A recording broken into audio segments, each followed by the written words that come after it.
for Daryl Tuffy, who will open up this third one-dayer. Gilchrist on strike. And Gilchrist on the move straight away. 4 to start this game. Tuffy has struggled against Australia in 6 ODIs. He goes for 6.5 and over, and already he's gone for 4 on the first ball. No ball as well.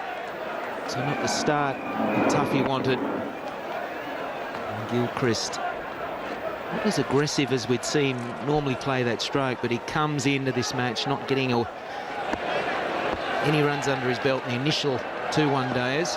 He'll be a little nervous. And another no ball there from Tuffy, so straight away you just wonder whether he's just a little bit too tense. He's under the pump a little bit. The selectors will want to see more. The coach wants to see more.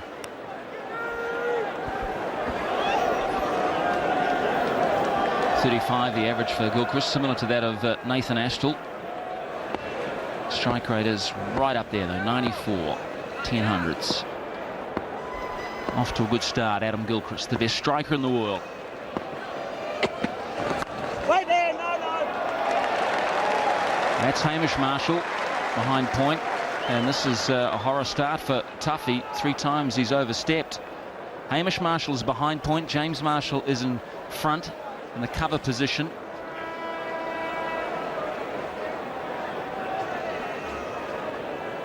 Two slips and 3 on the offside, saving 1.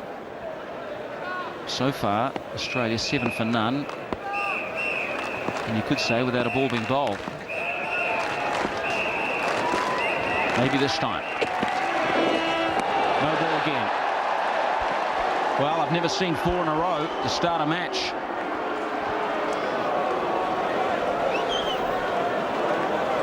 It would have been a wide if it wasn't a no ball, so it still would have been an extra one for Tuffy. He's turning this first over into a long one. He now, if he's bowling legitimate deliveries from this point on, he's going to be bowling a 10-ball over to start with.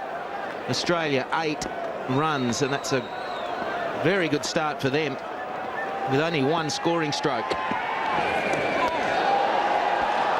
And another one.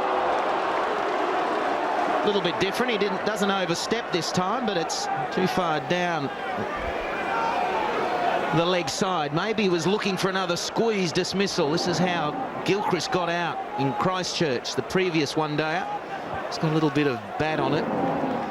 There's no doubt, Slats, that when you bowled 4 no balls, that your mindset all of a sudden shifts from the other end of the pitch to where you're putting your foot, and therefore you're losing your focus on your accuracy. And another wide there. He's clearly worried about his front foot. This is, well, that's what you've got to do when you're the skipper. You've just got to hold things down. So Fleming is going to come down and have a chat.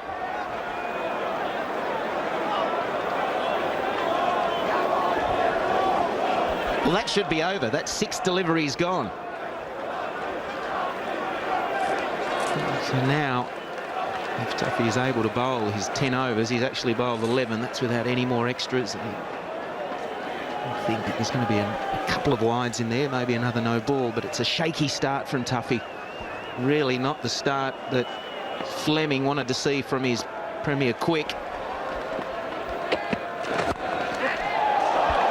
Another good stroke. Might be chased down by McMillan. No, that's gone away for 4, and a legitimate delivery. 14 from 1 ball. Second boundary for Gilchrist. He goes to 8. Extras are already 6. It's 14 for none. It's a tough ground, isn't it? That was a miss-hit from Gilchrist. These short boundaries really didn't get hold of that, and the bat was slicing, and it still ran away for 4. Only just got there. Jennings changed the field, slip out, short cover in. That'll be wide.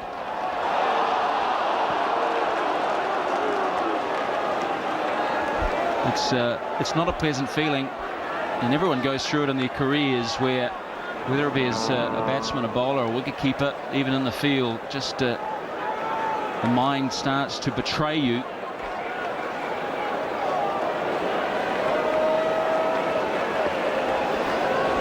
You've got to feel sorry for him, don't you? It might sound funny for an Aussie saying that, but you've got to. He just can't get that radar right. There we go. And the big cheer, as you'd expect. That's better. That'll give him a lot of confidence. And stop Stephen Fleming chewing his fingernails there at first slip as well. And what you've got to do is you've got to say, right, that's my start. I've got to forget about everything else and now work on this next ball and the ball after. It's a little bit confusing if you've just tuned in. 2 balls, 15 for no loss. And if you have just tuned in, there's been a few wides and no balls. And another one. Dear, oh dear. Well, Fleming's already once taken a bit of a stroll down to have a chat, try and settle his nerves, just give him the basics, and he's probably saying, look, just forget holding it down the seam, hold it across the seam so there's nothing through the air for you. And let's just get this over, done with. You just got to get through. It's a tough time for Tuffy, and you've got to feel sorry for him.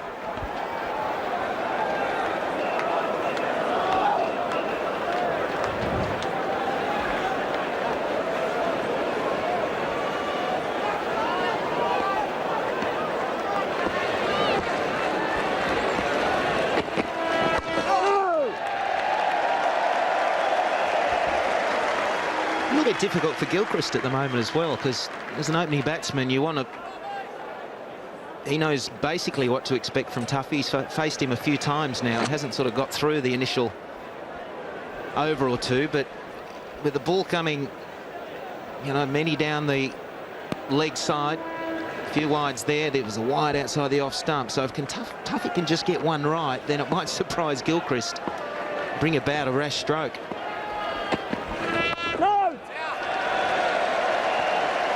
Be very difficult at times facing a bowler that's all over the shop. A guy like Shoaib Akhtar can be extremely difficult to face at times.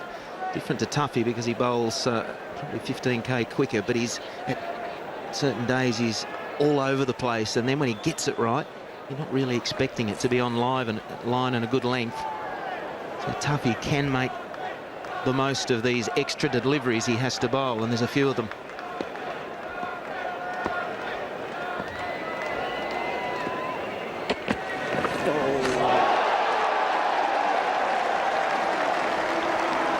Biggest chair of all, and it is deservedly so. Good delivery here, got the line and the length and a little bit of movement off the seam.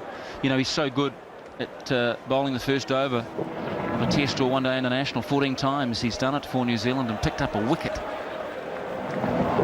So this is really the other extreme, and a real shock, I'm sure. Last ball of the over. And well left by Gilchrist. 16 for none, Australia.